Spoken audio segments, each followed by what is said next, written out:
जय हिंद दोस्तों। हम इतिहास की एक सीरीज लेके आए हैं, जिस सीरीज की आज दूसरी क्लास है। आपको पता है पिछली क्लास में हमने जो पढ़ा था वो पढ़ा था भारत पर पहला मुस्लिम आक्रमणकारी, जिसका नाम था मोहम्मद बिन कासिम। 712 में आक्रमण किया था। मोहम्मद बिन कासिम के आक्रमण के बाद भारत पे जो अगले आक्रमण होते हैं वह आक्रमण होता है तुर्कों का आक्रमण होता है। ध्यान सुनिएगा, तुर्कों के आक्रमण में आप देखेंगे सुबुक्तगीन, अल्पगीन, मोहम्मद गजनबी और गोरी जैसे राजाओं का आक्रमण होता है। ध्यान सुनिएगा इस बात को। आइए अब देखते हैं कैसे। अब मेरी बात सुनिएगा, इसको आप मान लीजिए अखंड भारत। इस अखंड भारत में ये वाला क्षेत्र जो है, ये वाला क्षेत्र क्या कहलाता है? सिंध प्रांत। ठीक है, और इसी सिंध प्रांत के थोड़ा सा बगल आएंगे, यहां पर था अफगानिस्तान। समझना ध्यान से। इसी अफगानिस्तान में आप देखेंगे एक साम्राज्य की स्थापना की जाती है, जिस साम्राज्य का नाम होता है गजनी। किस वंश की स्थापना होती है? गजनी वंश की। समझो इस बात को। इस गजनी वंश का जो संस्थापक होता है वो होता है अल्पगीन। कौन होता है? अल्पगीन। गजनी वंश का जो संस्थापक माना जाता है वो अल्पगीन माना जाता है। यही अल्पगीन होता है जो गजनी में स्वतंत्र तुर्क राज्य की स्थापना करता है। उसके बाद इसका एक गुलाम होता है, जिस गुलाम का नाम है सुबुक्तगीन। सुबुक्तगीन वह गुलाम होता है जिसने भारत पर आक्रमण करने वाला प्रथम तुर्क शासक बनता है। यानी कि भारत पर आक्रमण करने वाला प्रथम तुर्क शासक जो होता है वो होता है सुबुक्तगीन। 986 ईस्वी में सुबुक्तगीन ने हिंदू शाही राजवंश के राजा जयपाल के खिलाफ, यानी कि एक राजा था कहां? सिंध प्रांत का। इसी सिंध प्रांत के राजा जयपाल के खिलाफ पहली बार तुर्क आक्रमण होता है। उसके बाद इससे को कंटिन्यू रखने वाला जो राजा था, उस राजा का नाम है महमूद गजनबी। ये महमूद गजनबी जो था वो सुबुक्तगीन का दामाद था। समझना मेरी बात को। और महमूद गजनबी जो है सुल्तान की उपाधि धारण करने वाला पहला शासक बनता है, यानी कि पहला मुस्लिम तुर्क शासक जिसने सुल्तान की उपाधि धारण कर रखी।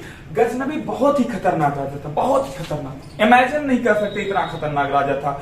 आप देखेंगे भारत पे कुल इसने 17 बार आक्रमण किया, और 17 बार आक्रमण कब से? 1000 से लेकर 1027 ईस्वी के बीच कुल 17 बार आक्रमण किया गया भारत के खिलाफ। इसने अपना प्रथम आक्रमण जो किया भारत पे, प्रथम आक्रमण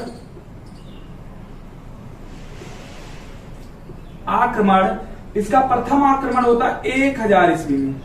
समझो 1000 ईस्वी में ये पाकिस्तान प्रांत में आक्रमण करता, जो वर्तमान में पाकिस्तान है, वहां आक्रमण करता और कुछ क्षेत्रों को जीतता है, और जीत के कहां चला जाता है? वापस चला जाता है। ध्यान सुनिएगा, कुछ क्षेत्रों को जीता और जीत के वापस चला गया। लेकिन एक साल बाद फिर इसने आक्रमण किया। कब? 1001 ईस्वी में। 1001 ईस्वी में आक्रमण करता है। सिंधु प्रांत के राजा थे जिनका नाम था जयपाल। ध्यान सुनिएगा कि कौन थे? जयपाल। ये जयपाल के खिलाफ आक्रमण करता है और जयपाल को बंदी बना लेता है। और जयपाल को भाई साहब जब बंदी बना के कुछ दिन बाद छोड़ा तो जयपाल खौफ से इतना डरा हुआ था कि अपना पूरा राज्यपाल जो होता है आनंद पाल को दे देता है। किसको? आनंद पाल को। बात को समझिएगा, आनंद पाल को सौंपता और यह आत्महत्या कर लेता। आत्महत्या। आप खौफ देखिए कि जिस राजा को बंदी बनाया उस राजा से देखा नहीं गया और वो आत्महत्या कर लिया। लेकिन गजनबी से फिर नहीं रहा गया। उसने 1008 ईस्वी में, ध्यान सुनिएगा बात, 1008 ईस्वी में आनंद पाल के खिलाफ भी आक्रमण करता और भारत को लूटता है। आप एक बात और जान लीजिए, मोहम्मद गजनबी का कभी भी उद्देश्य नहीं था कि भारत पे वह शासन करे। उसका सीधा सीधा उद्देश्य था कि भारत को लूटे और अरब देशों का विस्तार करे, गजनी प्रदेश का विस्तार करे। सीधा सीधा उसका उद्देश्य यही था। भारत में शासन करना उसका कोई उद्देश्य नहीं था।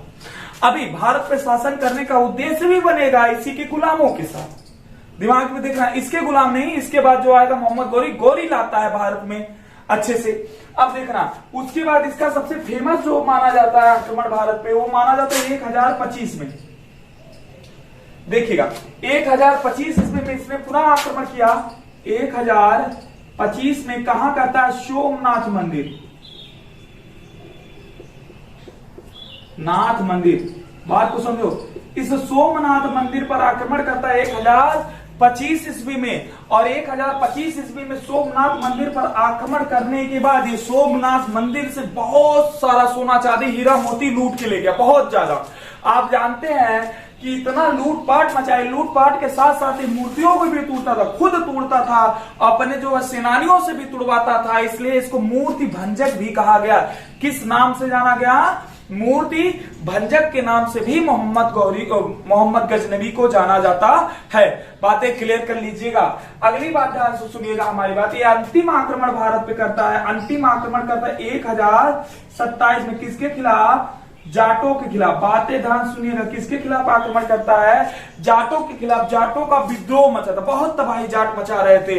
तो 1027 में आता है, जाटों के दमन करता है, जाटों को दबाता है विद्रोह को, और वापस गजनी जाता है। वापस गजनी जाने के बाद 1030 ईस्वी में इसकी क्या हो जाती है? मृत्यु हो जाती है। उसके बाद देखेंगे लगभग 145 साल कोई भी गद्दी पर ऐसा नहीं बैठा कि जो भारत पे आक्रमण करे या कुछ ऐसा काम करे जिसको पढ़ना पड़े। 1045 के बाद मोहम्मद गोरी गद्दी पर बैठता है। मोहम्मद गोरी जो गद्दी पर बैठता है, ये बैठता है 1173 में।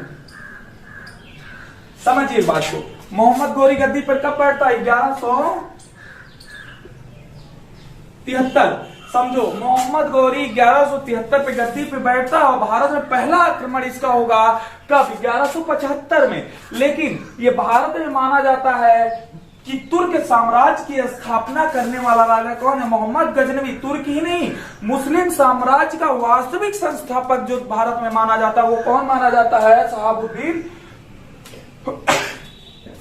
मोहम्मद गोरी।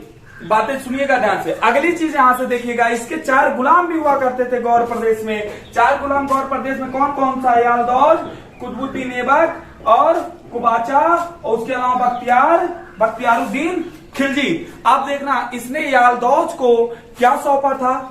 गजनी प्रदेश सौंप दिया, यानी कि मैं गौर प्रदेश सौंप दिया। और उसके बाद जो एक कुबाचा था, कुबाचा को इसने पंजाब वाला क्षेत्र उधर दिया पूर्ण रूप से। और एक कुतुबुद्दीन ऐबक जो था, इसको भारत में दिल्ली सल्तनत दे देता है, जिसको दिल्ली सल्तनत को वास्तविक संस्थापक भी माना जाएगा। बख्तियारुद्दीन खिलजी जो था, इसको वेस्ट बंगाल देता है। और आप देखेंगे बिहार में जो एक नालंदा विश्वविद्यालय था, नालंदा विश्वविद्यालय को ध्वस्त करवाने की जिम्मेदारी भी बख्तियारुद्दीन खिलजी की ही होती है, यानी कि यही पूर्ण रूप से उसको नाश करवाया था। याद रखना इस बात को। उसके बाद देखेंगे कि यही ऐबक जो दिल्ली सल्तनत की स्थापना करेगा, कब करेगा? मोहम्मद गौरी के कई सारे आक्रमण होते हैं, जिसमें हम तराइन का प्रथम और द्वितीय युद्ध पढ़ेंगे, चंदावर का युद्ध पढ़ेंगे, इसके अलावा हम महोबा के साइड में इसने युद्ध लड़ा था उसको पढ़ेंगे। ठीक है, इसकी आक्रमणों को देखेंगे, लेकिन अगली क्लास में पूरी क्लास मोहम्मद गौरी के ऊपर होगी। उसके बाद हम दिल्ली सल्तनत की तरफ धीरे धीरे प्रोसीड करेंगे। अगर हमारी ये वीडियो आप लोगों को अच्छी लगी हो तो प्लीज इस चैनल को सब्सक्राइब करिए, वीडियो को शेयर करिए और लाइक करिए। धन्यवाद।